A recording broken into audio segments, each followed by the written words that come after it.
Thank you. Thank you. Thank you. Thank you.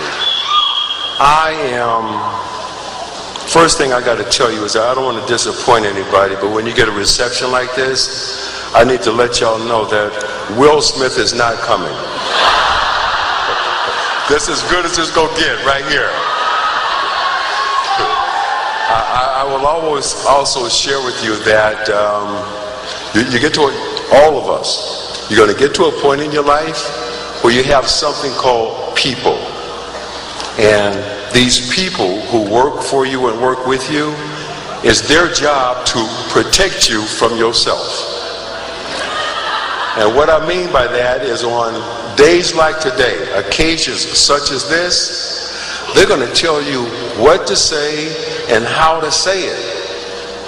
And I will submit to you that when that day comes in your life, and folks tell you what to say, the best thing for you to do after you take it into consideration is to take it and go like this. All right? Go like that. That's probably, and that felt good. That's probably how some of your professors felt after reading your work.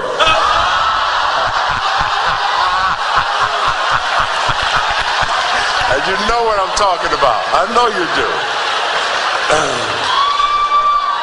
I will share with you that I know perhaps maybe I was not the first choice to give this address today.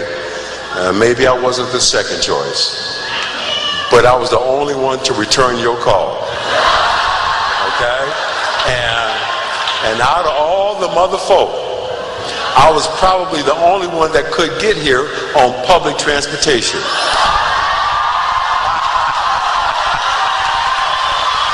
Hey, wait.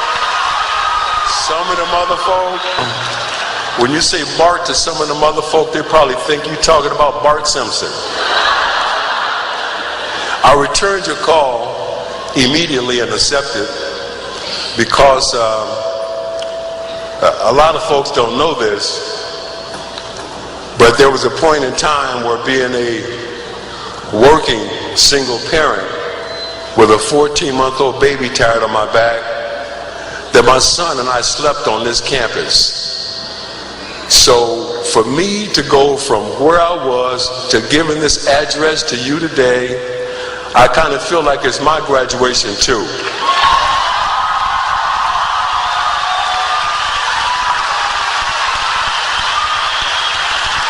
And it's an honor to be here.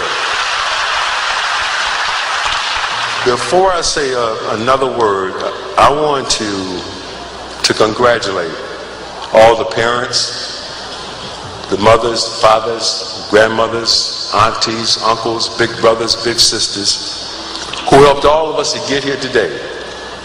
Because no one is going to walk across this stage today alone. Everybody got here today because somebody helped them. And I want to give a special shout out to my fellow single parents. To all the fathers who had to be mothers, and all the mothers who had to be fathers.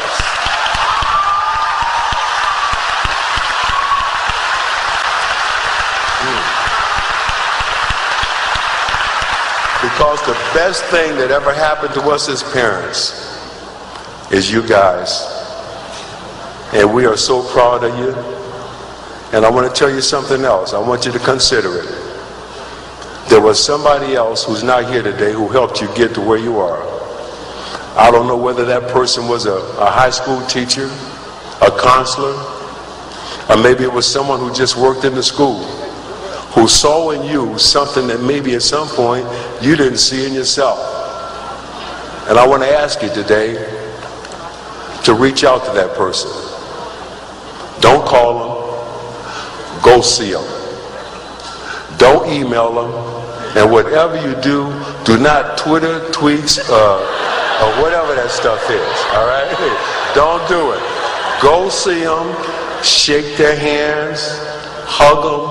Laugh with them, cry with them, and say thank you.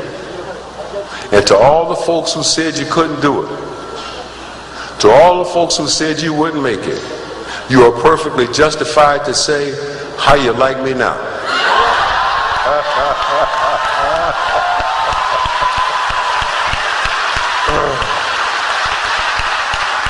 As a member of the class of 2009, graduates of UC Berkeley, I asked myself when I was trying to compose my thoughts, what would I want to hear from someone today? Would I want to hear more about the state of the economy, Wall Street bailouts, of the job market? No. I would like to hear from someone that, you know what, amidst all this chaos and turbulence, there's an opportunity to create a new vision of the American dream. That's what I would like to hear from somebody today. A new vision of the American dream as great as any of the visions and dreams of our forefathers, founding fathers, and ancestors. A new vision of the American dream that says achieving balance in your life is more important than the balance in your checking account. A new vision of the American dream where appreciation is greater than expectation. A new vision that says, for too long, a lot of us been living in exile in a place called things. And it's time for us to come home to friends, families, and folks.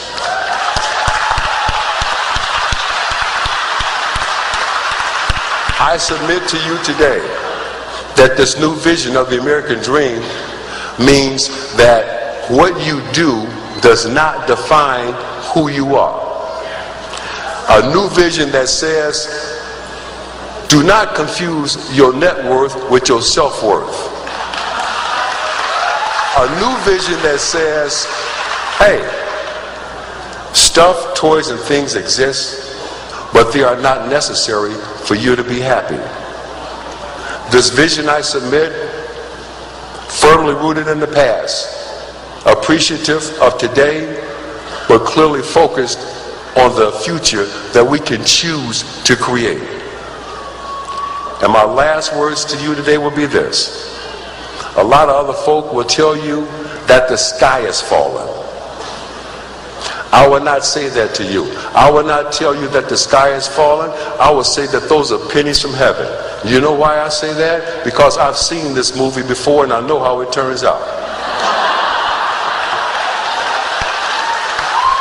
And the last thing I will say to you today is this. All of my fellow classmates and graduates, you are in a position to go forward, and I encourage you that whatever you do for the rest of your life, always pursue happiness, and you can start where you are. Thank you so much for having me here at Cal Berkeley. It's been an absolute blast. Thank you. God bless you. Thank you so much, Cal Berkeley. Thank you. Thank you.